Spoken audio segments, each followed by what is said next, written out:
This is what you're eating. That is plastic, guys.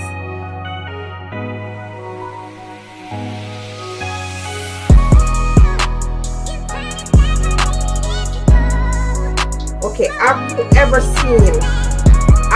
seen watermelon fall off like this?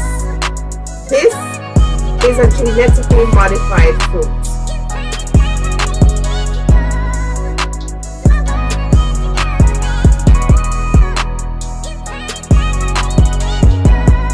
This is not real.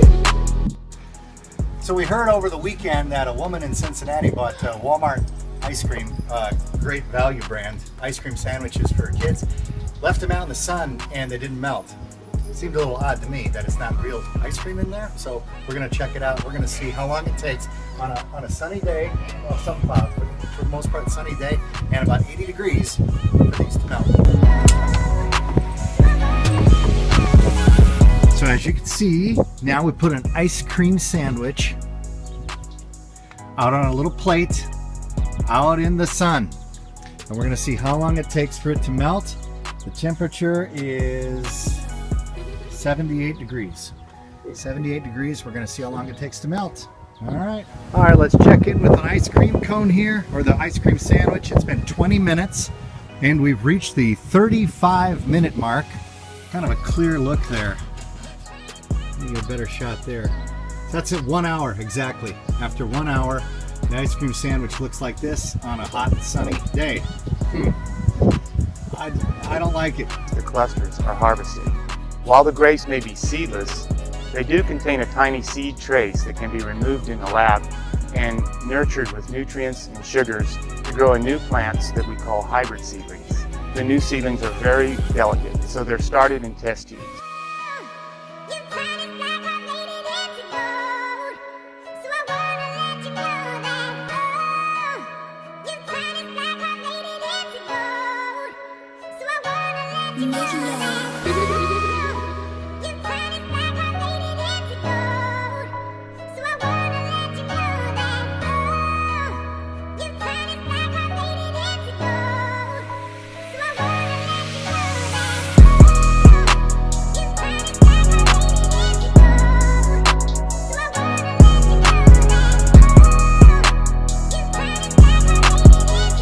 Millions of people suffer from food-related illnesses each year. The CDC estimates that out of 48 million cases, 38 million people didn't know what they ate that made them sick.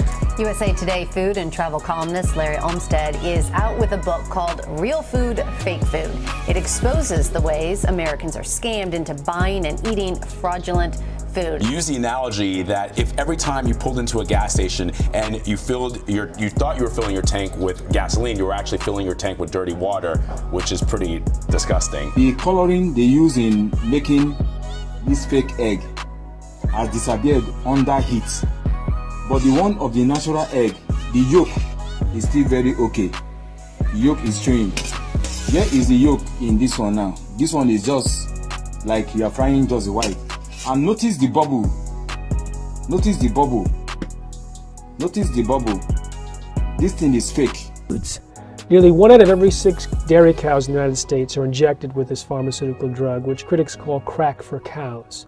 Studies show that it decreases the nutritional content while it increases the amount of antibiotics, the amount of hormones, and the amount of pus. It's marketed by Monsanto under the brand name Posilac. One of the main problems with the FDA review of the drug was that they treated it as an animal drug and didn't look at it as a human drug.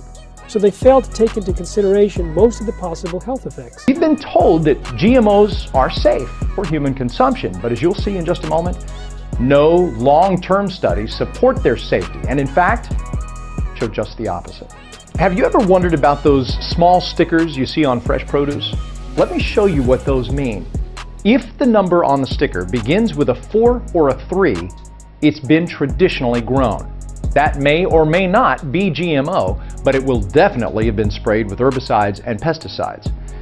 Take this apple. The sticker begins with the number 3. Traditionally raised, sprayed with herbicides and pesticides.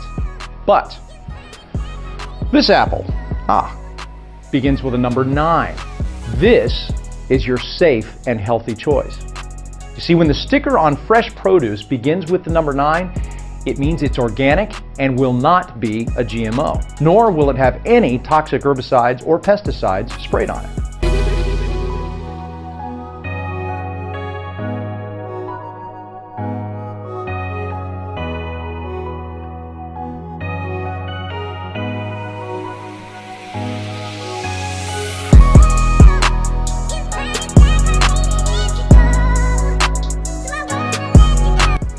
You said you would eat human flesh if someone gave it to you. Definitely. I mean, not on the corner of the street, but you know, maybe. If I had enough drinks. If it was like farm to table, like we're like, oh, here it comes. I see where it's from. Why not? Okay, good to know. Yeah. I would as well. All right, well, you guys are going to cook it up, and me and Josh are going to eat it up. The industry-wide secret butchers don't want you to know about. Major suppliers have been caught using a special product known as meat glue to stick together scraps of meat to sell as prime cuts. But while this product has been banned overseas, there's no law prohibiting its use here.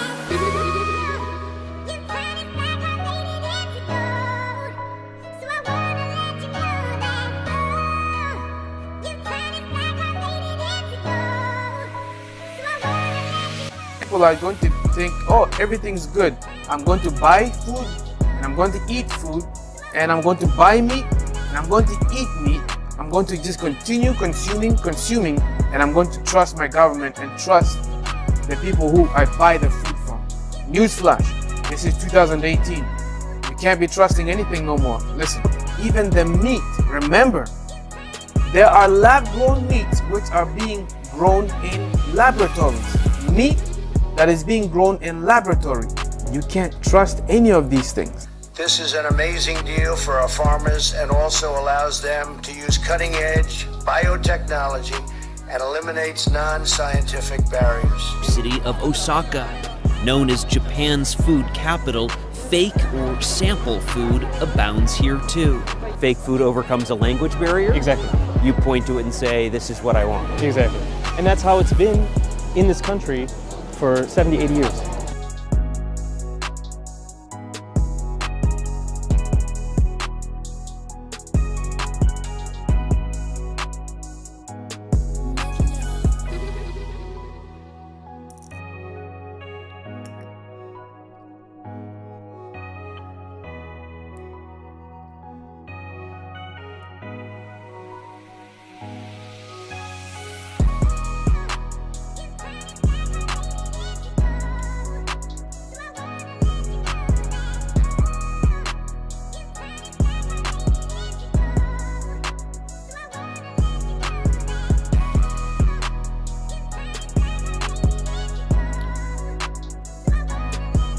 What I want to speak to you about today is GMOs versus organic food.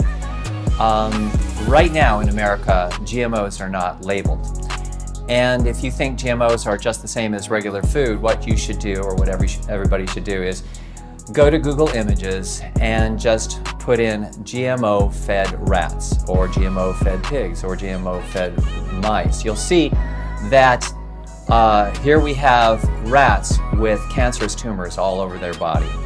Now, it's approved by the FDA, and these GMOs come to us from Monsanto. They are the primary purveyors of the seeds, and they have patents on them. And then you have to look at who is in charge of the FDA, and it is a Monsanto man. So now we see that seemingly our health is not as important as the welfare of this one corporation.